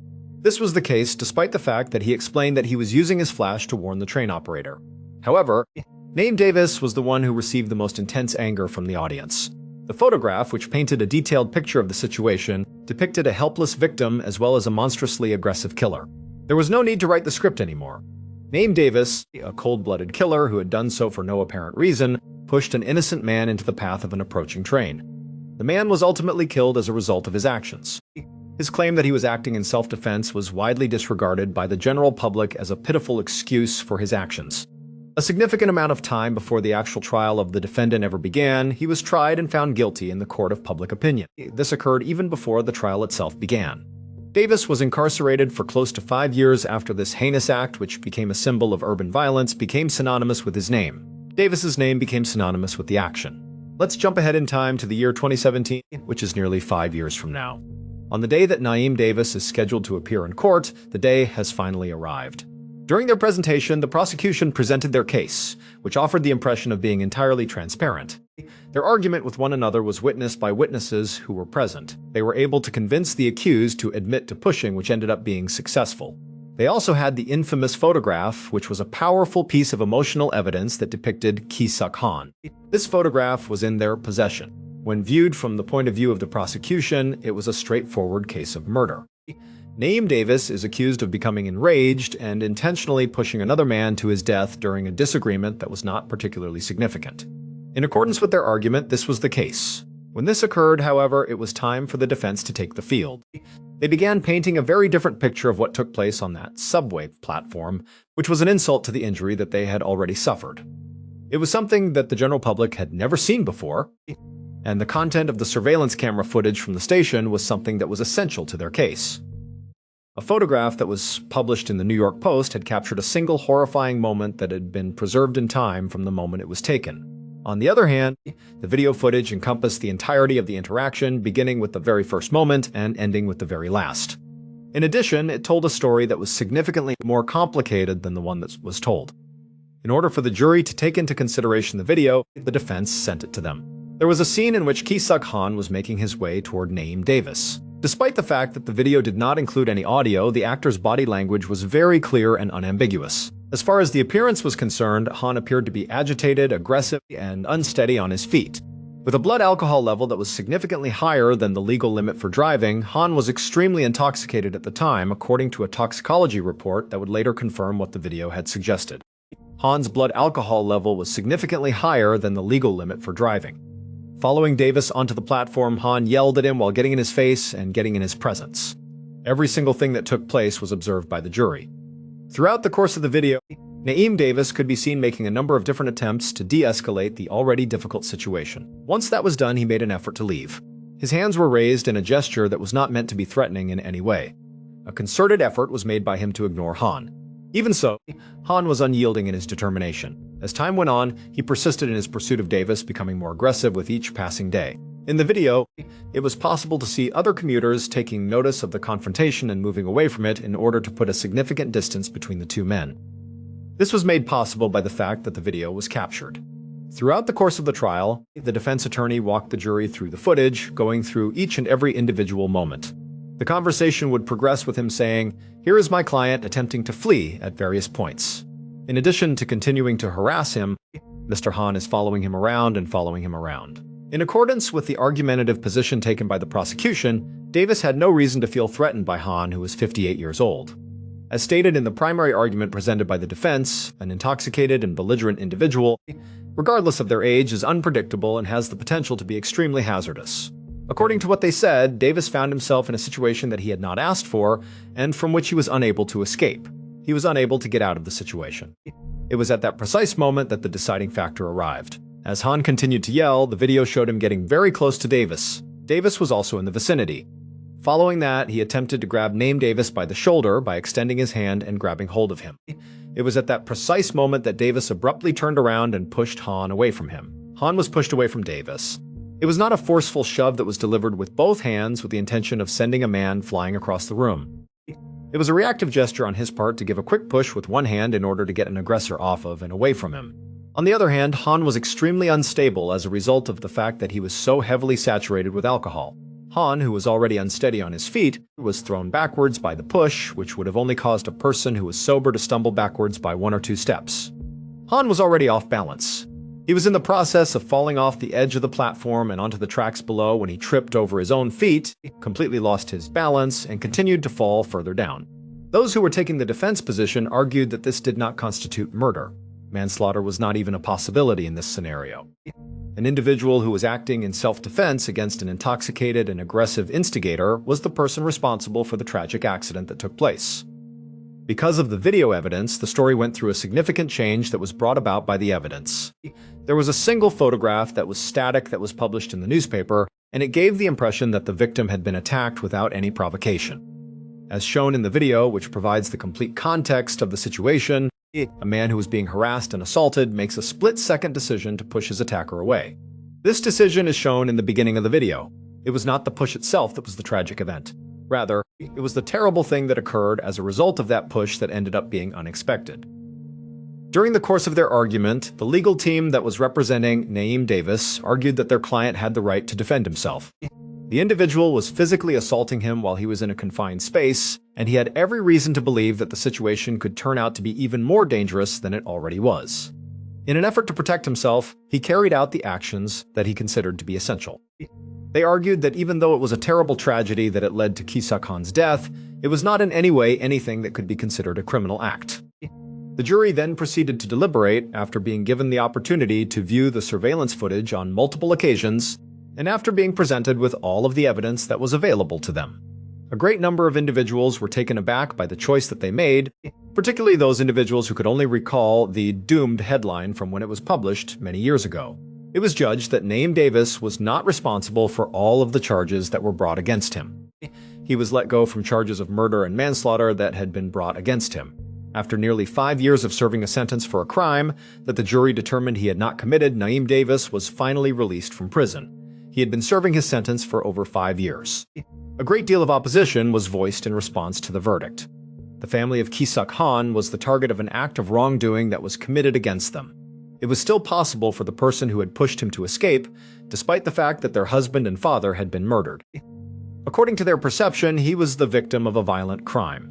On the other hand, the case served as a jarring illustration of the significance of putting events in the context in which they should be understood. A single moment that is captured in a photograph has the potential to tell a powerful story. However, depending on the circumstances, it is frequently incomplete or even misleading. The reality of the situation that took place on that platform was that it was chaotic, complicated, and tragic for everyone who was involved in the event that it took place. Leaving behind a legacy that is fraught with difficulties is what the story has done. Because their loved one's life was cut short in a confrontation that was both senseless and avoidable, the only emotion that the family of Kisuk Han could feel was grief. This made it impossible for them to feel anything else. Despite the fact that Naeem Davis had the opportunity to be free, he would be forever linked to the tragic event that occurred. He would be known to millions of people as the person who shoved another person onto the subway tracks, and his name and face would be instantly recognizable to them. The photographer, R, is the subject of this discussion. The incident, which was reported by Umar Abbasi, sparked a discussion that took place across the country about the role that photojournalists play and the ethical implications of photographing unfortunate events. The fact that the truth is frequently much more complicated than what can ever be conveyed by a single photograph or a single headline is a startling reminder that this is the case. A terrifying illustration of this can be found in the case of Kisuk Han and Naeem Davis. I want to express my gratitude for going to the trouble of watching. Regarding the episode that was broadcast today, you are encouraged to share your thoughts in the comments section. Furthermore, do not overlook the fact that we have compiled an entire playlist of episodes of true crime shows that are all ready for you to watch in a single sitting right this very moment. I'll be back to see you very soon. Greetings to you. On an afternoon in June of 2005, a 57-year-old truck driver named Jack Reed was at a barbecue in a park in Derry, New Hampshire. He took a slow sip of his margarita. Normally, Jack wasn't much of a drinker, but this was a special day, a day for celebrating. It was his daughter Megan's high school graduation party, and for Jack, this was a massive accomplishment, not just for her, but for him too. He had grown up in the foster care system, starting with absolutely nothing. He'd spent his entire adult life working, pushing himself, all to make sure his own kids would have a better, more stable life than he ever did. So, seeing Megan finish school, making good choices, it filled him with an incredible sense of pride. He looked over at a picnic table where Megan was sitting. She was laughing with her brother Jack Jr. and their mother, Virginia. Even though Jack and Virginia weren't together anymore, they had managed to stay on good terms. It meant a lot to him that the whole family could be there, together for this moment. But then, as he watched them, Jack's body tensed up. He saw someone else walking across the grass towards their table. It was Megan's boyfriend. Walter. Megan and Walter had recently moved in together, and Jack was not happy about it. He didn't have a personal problem with Walter, not really.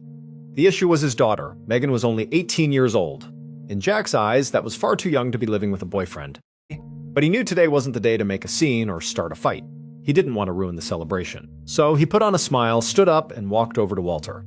To everyone's surprise, he gave him a big friendly hug and told him he was glad he could make it. They both sat down at the table, joining the rest of the family's conversation. As Jack took another sip of his margarita, he could feel the tension in his shoulders start to release. For now, everything was okay. Later that evening, after the party had wound down, Jack was driving home. He pulled into a gas station along the way, parking his car next to one of the pumps. He went inside the convenience store and handed the cashier a few bills. He was paying for a tank of gas and, as he always did, a lottery ticket. Jack was a regular lottery player. He'd never won a big prize, nothing life-changing, but he always held on to that little bit of hope. Maybe one day he'd hit the jackpot and all his financial worries would disappear. He tucked the ticket safely into his pocket, went back outside, and filled up his car. From the gas station, it was just a few more blocks to his home. Jack lived in a trailer that was parked behind a large warehouse on the edge of town. It wasn't fancy, but it was practical. One of the main reasons he chose this spot was the space. There was plenty of room to park all of his work vehicles, including his big red and black dump truck. Over the years, Jack had poured his heart and soul into building his own trucking business from the ground up. He did all sorts of jobs, from garbage removal to moving services. He was making a decent living, but he chose to live frugally. He kept his expenses low, saving every dollar he could for his retirement. His big dream was to save enough money so that in a couple of years, once his son Jack Jr. was done with school, he could finally leave the cold, harsh New Hampshire winters behind. He wanted to move to Las Vegas. The idea had taken root a couple of years earlier when he'd done a moving job for a local guy, a self-made millionaire who was relocating from New Hampshire to Vegas. Jack saw this man as a huge success story, a symbol of what was possible.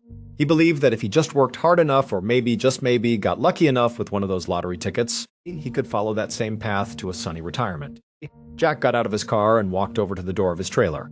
He went inside, flicked on the lights, and was about to sit down to take off his shoes when he heard a noise from outside. Immediately, his senses were on high alert. He went to the window, pulled back the curtains, and peered out into the dark woods behind the property. He couldn't see anything. He couldn't hear anything more, but his heart was racing. He had to take a few deep breaths just to calm himself down. Almost 2 years before this, there had been an incident. Jack had heard someone creeping around outside his trailer late at night. He'd grabbed his gun and gone out to confront whoever it was. He saw a man standing right at the edge of the woods, just staring at the trailer. The man had looked right at Jack and had even called out his name. Spooked, Jack had fired his gun at the man, who then turned and ran off into the woods, disappearing into the darkness. He never came back, and Jack never found out who he was or what he wanted. As far as Jack knew, he didn't have any enemies. The whole encounter made no sense, but it had left him permanently on edge.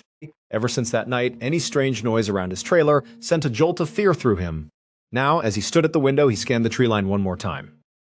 Seeing nothing, he finally let the curtain fall back into place. He took the lottery ticket from his pocket, sat down at his small table, and started scratching off the silver foil with a coin. He wasn't a winner this time, but it didn't really affect his mood. He was still riding high from his daughter's party.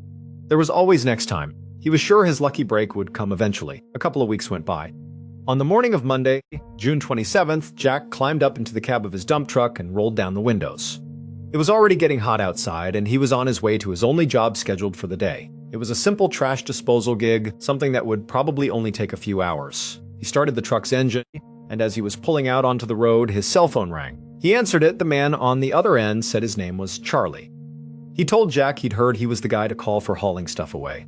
Charlie explained that he had a new barn that was filled with junk and desperately needed to be cleaned out. He asked if Jack could do the job. Jack said sure, he could probably get to it that very afternoon.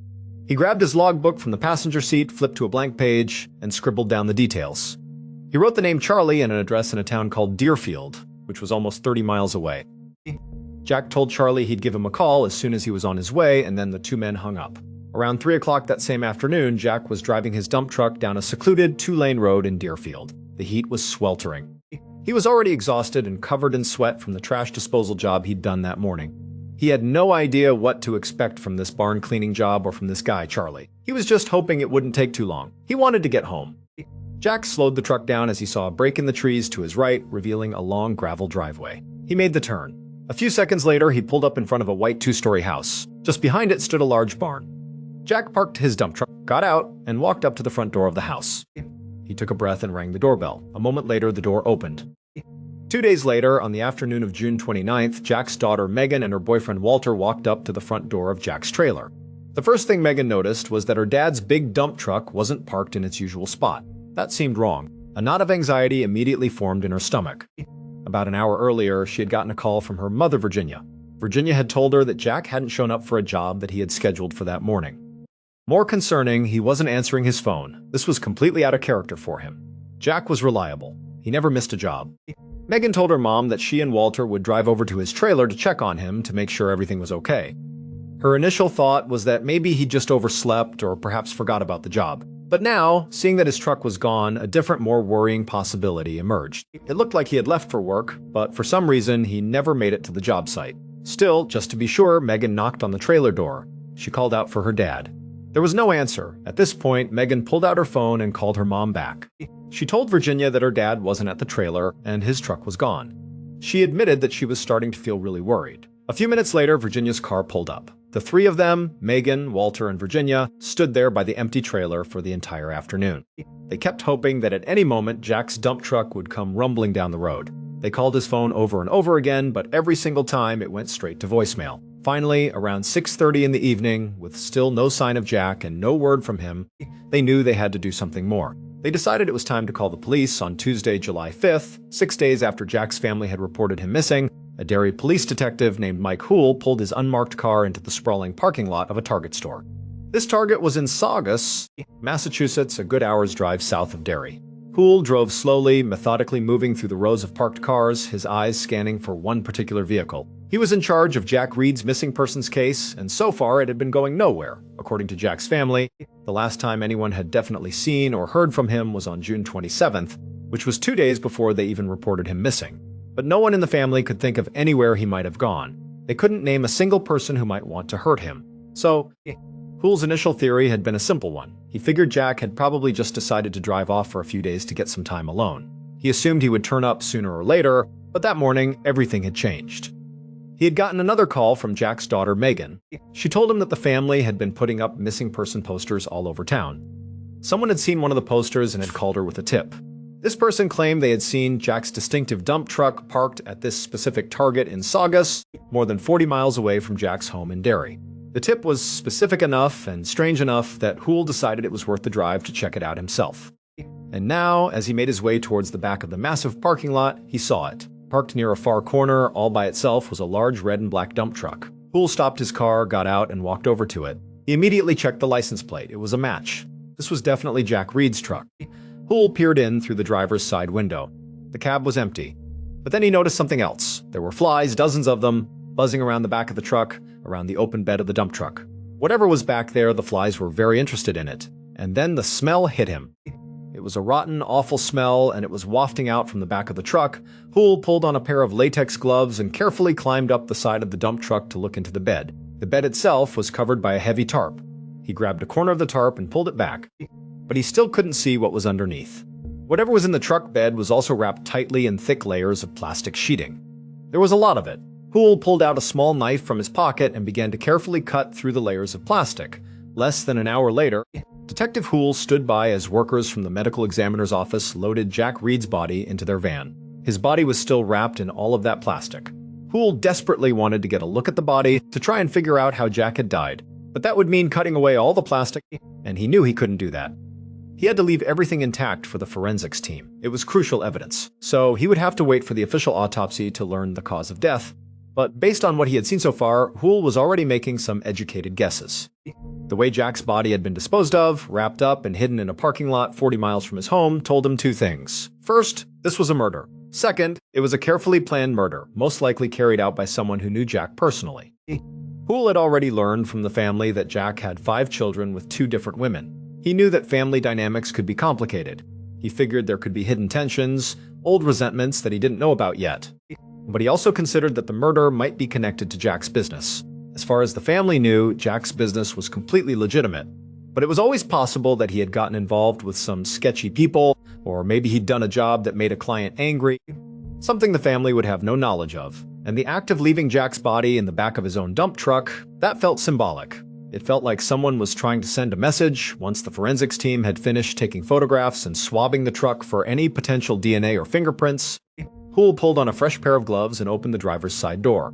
He began to search the cab. There was no blood inside, no sign of a weapon, nothing that seemed out of place or immediately helpful to the investigation.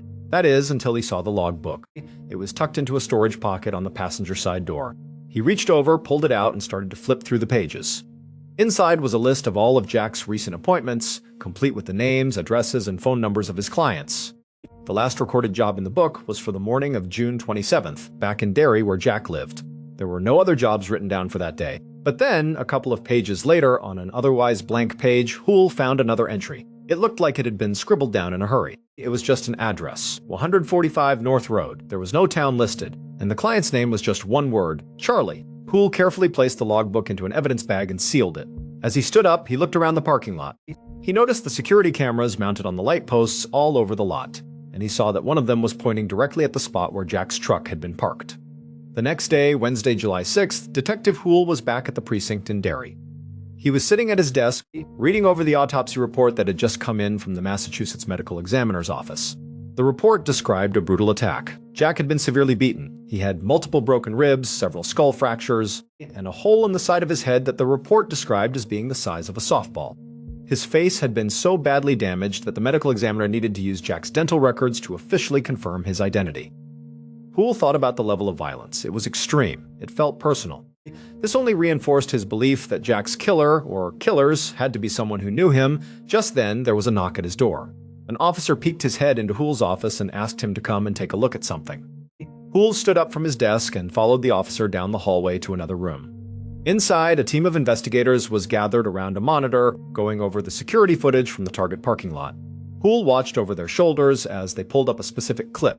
He could see the timestamp in the corner of the screen. The footage was from around 5:30 in the evening on June 27th.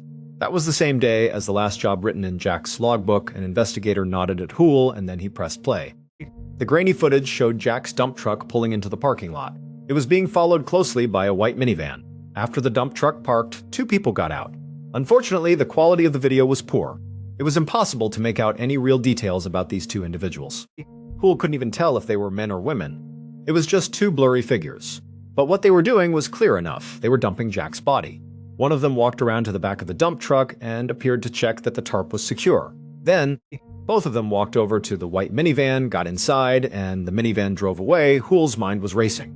This footage suggested there were at least 3 people involved in Jack's murder.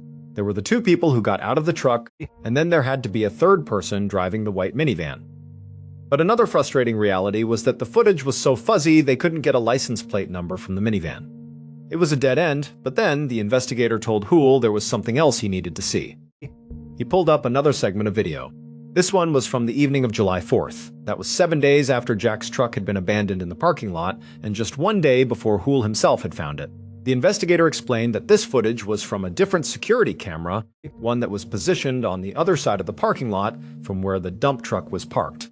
He hit play. He directed Hoole's attention to a particular car that was pulling into the lot. The angle on this car was much better, much closer. There was a lot more detail visible than in the first video. As Hoole watched, he saw a young woman get out of the passenger seat and start walking toward the entrance of the store. Hoole leaned in closer to the screen, squinting, and then he realized he recognized the woman. It was Jack's own daughter, Megan. Later that same day, Detective Hoole walked into an interrogation room at the Derry police station. Megan was sitting at the table waiting for him. When Hoole entered, he made a point to be friendly. He shook her hand and gave her a sympathetic smile. He didn't want to tip his hand to let on that she was now a suspect. So, he didn't mention the security video.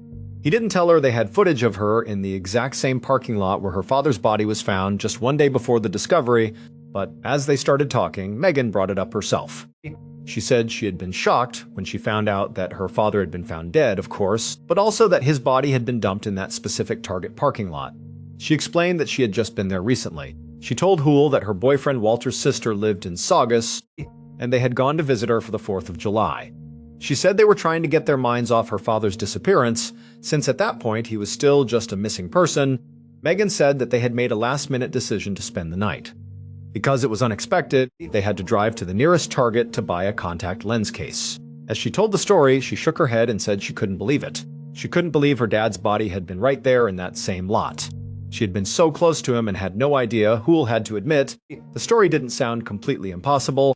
And in the security video, Megan hadn't gone anywhere near the part of the parking lot where Jack's truck was parked. But still, he had a very hard time believing this was all just a massive coincidence. His suspicion grew even stronger when he went back and reviewed the statement Megan had given to the police when she first reported her father missing. In that initial report, she had said that the last time she saw her dad was on the night of Monday, June 27th. She and Walter had supposedly gone to his trailer to pick up an air conditioner, but now, Hoole knew that was impossible. The time-stamped security video proved that by the evening of June 27th, Jack was already dead, his body already dumped in that Target parking lot. So, during this new interview with Megan, Hoole asked her again, "When was the last time you saw your father?" And once again, without even a moment's hesitation, she said it was the night of June 27th. Hoole pressed her. He asked if she was absolutely positive about that date, and she said, "Yes, absolutely." Without letting on that he was now certain Megan was lying, Hoole ended the interview and let her go. He immediately called in her boyfriend, Walter, who had been waiting out in the hallway. According to Megan, Walter was the one who had driven her to that Target in Saugus. Hoole wanted to question them separately to see if their stories would match up or if he could find any contradictions. But when he spoke to Walter, he got the exact same story. Walter repeated everything Megan had said about why they were in the area, why they went to that specific target, right down to the detail about needing a contact lens case. Walter also confirmed that the last time they had seen Jack was on the night of the 27th. Their stories were identical. But to Detective Hoole, that consistency didn't prove their innocence. It did the opposite. It convinced him that Megan and Walter had carefully rehearsed this story. It was their alibi. The only problem for them was they had no idea that timestamped security footage existed that would completely shatter it. The following afternoon, Hoole was at his desk, combing through a copy of Jack Reed's phone records. He had sent other officers out that morning to interview Megan's family and friends. He was looking for anything that could help him build a case against her. They quickly learned that Megan and Walter had recently moved in together and that Jack had not approved of the arrangement. This gave Hoole a potential motive. He started to wonder if maybe the young couple had killed Jack just to get him out of their lives, to stop him from interfering. At some point, Megan must have found out from her friends that the police were investigating her. She called Hoole's office to revise her testimony. She now claimed that she had made a mistake. She said the last time she saw her dad was actually on the night of Sunday the 26th, not Monday the 27th. But Hoole didn't buy it. He didn't believe that both she and Walter had made the exact same mistake about the date. They had both been so confident when they said the 27th. Hoole was convinced that if he could just meticulously retrace Jack's steps on the day he died, he would find some concrete proof that Megan and Walter were involved. He had already checked on the last scheduled job in Jack's logbook, the one from the morning of June 27th. The client had confirmed that Jack was there and completed the job. Security footage from the local dump even showed Jack's truck dropping off the trash from that job at around 2 in the afternoon. But that still left a gap of about 3 hours on the afternoon of June 27th where Jack's whereabouts were a mystery. And Hoole knew that Jack had to have been killed sometime within that 3-hour window, so now he hoped that Jack's phone records might hold the key. They might help him figure out where Jack went after leaving the dump that afternoon. Hoole had been able to match most of the phone numbers from Jack's call log to contacts that were already in his logbook, all except for one. On the morning of June 27th, Jack had received a call from a number that wasn't saved anywhere in his contacts. Then, at 2:07 that afternoon, right around the time he was finishing up at the dump, and just a few hours before his body would be left in that Target parking lot, he'd gotten a second call from that very same number. Hoole tried calling the number himself, but it went straight to a generic voicemail. So, he contacted the cell phone provider and asked them to look up who the number belonged to. They told him it was registered to a man named Charlie W. Suddenly, something clicked in Hoole's mind. He reached over and grabbed Jack's logbook from the evidence bag on his desk. He flipped to that last, hastily scribbled entry, the address, 145 North Road, and the name, Charlie. This had to be the same Charlie who had called from that mysterious number. And it meant this Charlie might have been the last person to see Jack Reed alive. Or, more likely, Charlie was the person who had killed him. The employee from the cell phone company also told Hoole that the number was from a prepaid phone. It was the kind you could buy at a convenience store and add minutes to without ever signing a contract or providing real identification. The phone had been activated on June 19th, just 8 days before Jack's murder. Hoole asked the worker to send over a complete copy of the call records for that prepaid phone. After he hung up, Hoole logged on to the police database and searched for the name Charlie W. He found nothing. No criminal records, no driver's licenses, no car registrations. Hoole was now almost certain that Charlie W. was a fake name. And what seemed to confirm that even further was when he looked up the address from the logbook, 145 North Road. There was no one named Charlie affiliated with that property. The registered owner of 145 North Road was a man named Michael Connors. The name didn't mean anything to Hoole. It certainly wasn't Charlie. Hoole stood up from his desk and grabbed his car keys. It was time to pay a visit to 145 North Road and talk to whoever was actually living there. Less than an hour later, Detective Hoole turned his car onto a long gravel driveway at 145 North Road. This was the address from Jack Reed's logbook, a secluded farm. He parked his car, walked up to the large White House, and rang the doorbell. The middle-aged man who answered the door seemed perfectly calm and composed at first, but the moment Hoole showed him his police badge, the man's demeanor changed completely. He started acting incredibly jumpy and nervous. Standing in the doorway, Hoole asked the man if he was Michael Connors.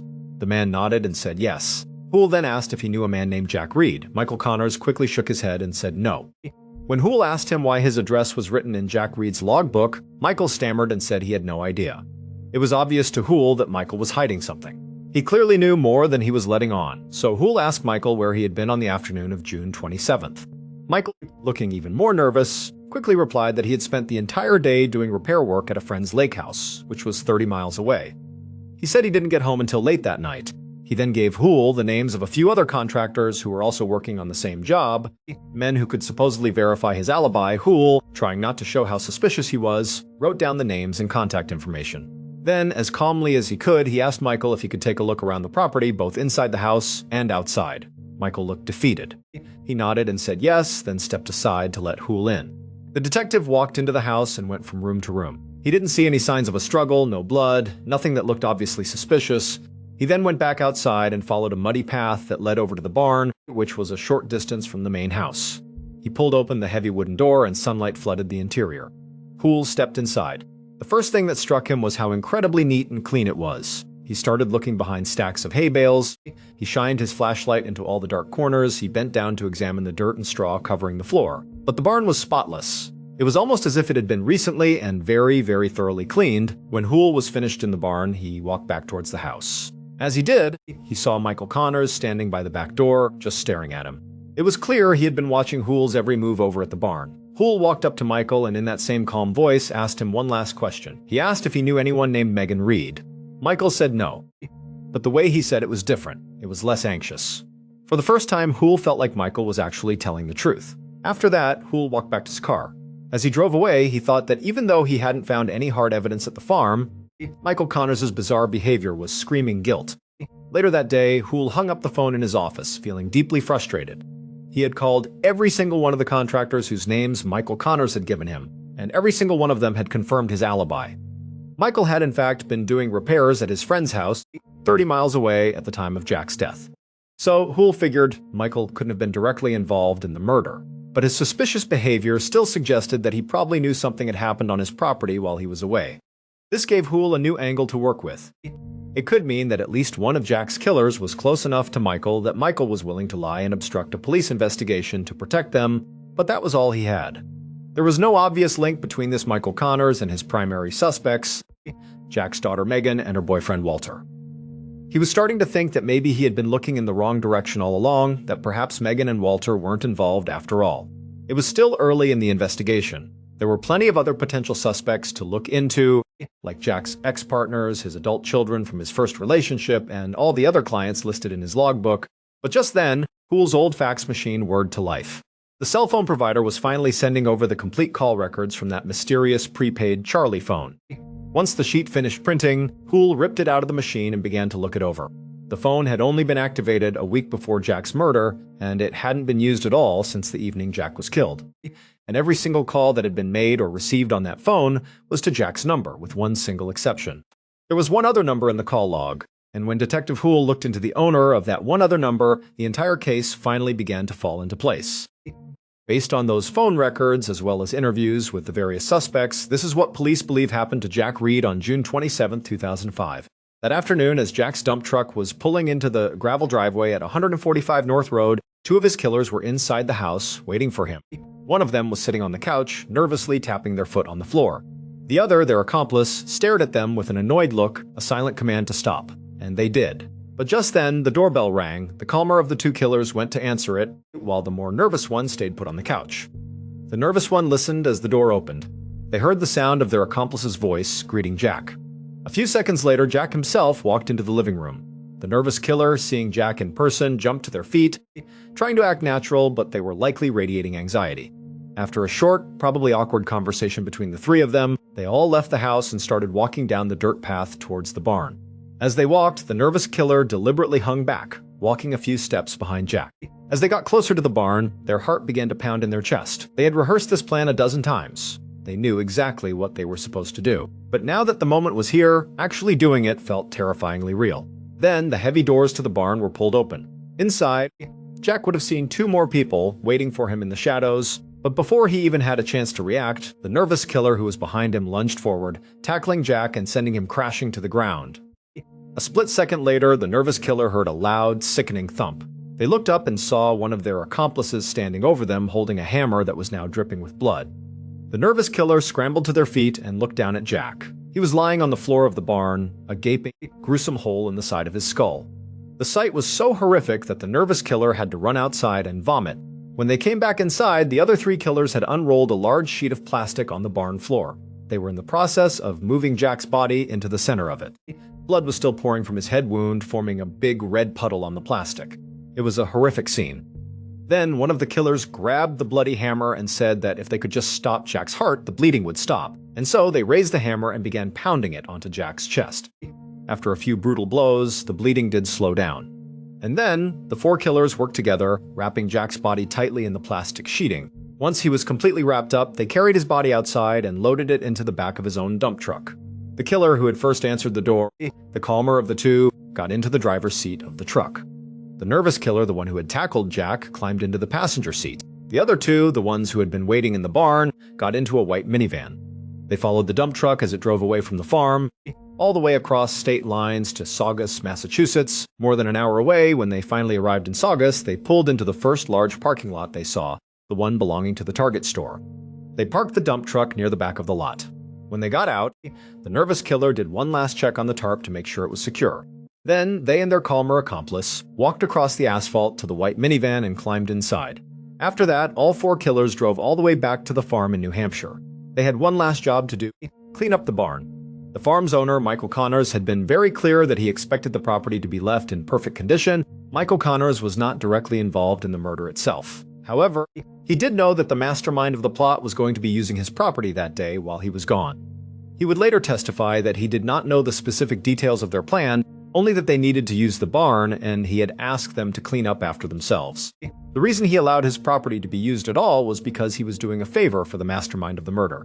That mastermind was his longtime friend and business partner. He was also the very same self-made Las Vegas millionaire that Jack Reed had so admired, the man whose successful life Jack had hoped to one day emulate. The millionaire's name was John Brooks, and he believed without any real evidence that when Jack Reed had helped him move a few years prior, Jack had stolen some of his motorcycles and jewelry.